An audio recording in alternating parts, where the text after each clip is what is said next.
শীতের সকালে গরম গরম ভাতের সাথে ছোট মাছের চচ্চড়ি, সাথে যদি থাকে টমেটো আর ধনেপাতা, বিশ্বাস করুন একদম জমে যাবে। চলুন তাহলে ঝটপট আপনাদের সাথে রেসিপিটা শেয়ার করে ফেলি।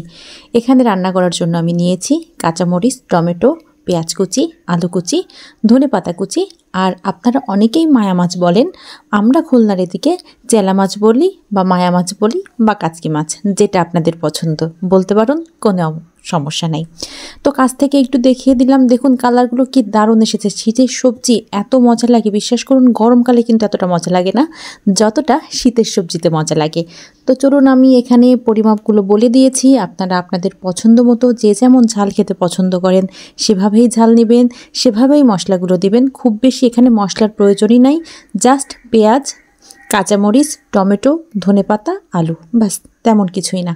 চলুন তাহলে, অনেক বকবক করে ফেলেছি, এবার আমি হাতে মাখাবো। যেহেতু চচ্চড়িটা আমি সবসময় হাতে মাখিয়ে রান্না করতে পছন্দ করি, আমার মাও এভাবে রান্না করতেন, আমার খুবই পছন্দ ছিল। যখন ছোটোবেলায় ছোটো মাছ খেতে চাইতাম না, আব্বা খুব বকাবকি করতো, বলতো যে ছোটো মাছ খেলে চোখের জ্যোতি বাড়ে। বিশ্বাস করুন খেতে খেতে এতটাই ভালোবেসে ফেলেছি, আব্বা নেই আজ 7 বছর, তবু এই মাছ খাওয়াটা ছাড়তে পারিনি, খুবই মজা লাগে। চলুন, কথা বলতে বলতে অনেক কিছু দেখিয়ে ফেলেছি। পেঁয়াজ, কাঁচামরিচ, লবণ, হলুদ সব কিছু দিয়েছি। এবার আলুটা দিয়ে ভালোভাবে চটকে নিব। পেঁয়াজটা একটু চটকে নিলে একটু নরম হয়ে যায়, সেক্ষেত্রে রান্না করতে অনেক সুবিধা হয়। একদম লাস্ট ফিনিশিং দিব মাছ দিয়ে। মাছটা খুব বেশি নরম করতে যাবেন না, এমনিতেই ছোটো মাছগুলো একটু নরম থাকেই। তো আপনি আলতোভাবে সব কিছুর সাথে একটু মাখিয়ে নেবেন, যাতে তরকারিটা তুলে দেওয়ার পর খুব বেশি নাড়াচাড়া করার প্রয়োজন না হয়। আর হাতে মাখানো তরকারি কিন্তু এমনিতেই অনেক সুস্বাদু হয়। আপনার যারা খেয়েছেন তারা জানেন, বা যাদের মায়েরা রান্না করে, যারা নিজেরা রান্না করেন তারা বলতে পারবেন। তো এখানে আমি বেশ একটু মাখিয়ে নিলাম। এবার আমার কাছে একটু হলুদ কম মনে হলো, এজন্য আমি হলুদটা একটু অ্যাড করে নিলাম। এবার টমেটো কুচিটা দিয়ে দিব। আমি পরেও অ্যাড করতে পারতাম, কিন্তু যেহেতু আমি সব কিছুই হাতে মাখাচ্ছি, একবারেই তুলে দিব, সেহেতু আমি আর কোনো কিছু বাদ রাখিনি, আমি টমেটোটা দিয়ে দিলাম। আপনারা বিশ্বাস করুন এই রেসিপিটা ফলো করে দেখুন, অসম্ভব মজা লাগে গরম ভাতের সাথে, আমার তো খুবই পছন্দ। তো ভালোভাবে একটু মাখিয়ে নিলাম।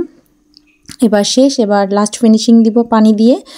আপনারা একটু পরিমাপ করে পানি দিবেন, যে কতটুকু পরিমাণ পানি দিলে আপনাদের গামাখা ঝোল থাকবে, আবার খুব বেশি জাল দেওয়ারও প্রয়োজন পড়বে না। আর এই তরকারিগুলো কিন্তু অতিরিক্ত জাল দিলে কি হবে জানেন, মাছ থেকে কাটা বেরিয়ে যাবে, ভালো লাগবে না খেতে। এবার আমি তরকারিটা তুলে দিয়েছি। এবার উতলে আসলে আমি আস্তে আস্তে করে একটু নাড়াচাড়া করে দেখব যে কতটুকু পরিমাণ পানি থাকার দরকার, বা কতটুকু পরিমাণ পানি থাকলে ভালো হবে। একটু আস্তে আস্তে নাড়াচাড়া করে দেখলাম। আর আপনারা জালটা দিবেন মিডিয়াম টু লো, হাই ফ্লেমে দেওয়ার কোনো প্রয়োজন নেই, যেহেতু আমি পানিটা অনেক অল্প দিয়েছি। আমার কাছে মনে হয় মিডিয়াম দিলেই রান্নাটা খুব ভালো হবে।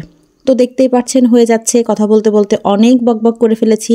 অনেক দিন পর আপনাদের জন্য রেসিপি নিয়ে এসেছি। নতুন নতুন রেসিপি পেতে আমাদের ভিডিওটি দেখলে যদি ভালো লাগে তাহলে সাবস্ক্রাইব করে দিবেন ইউটিউব থেকে যদি দেখেন, আর যদি টিকটক বা ফেসবুক থেকে দেখেন অবশ্যই ফলো করে দিবেন। এবার লাস্টে দিয়ে দিব ধনেপাতা, এটা না দিলে তো একদমই হবে না টেস্টটা। তো ধনেপাতা দেওয়ার পরে একটু আমি নাড়াচাড়া করব।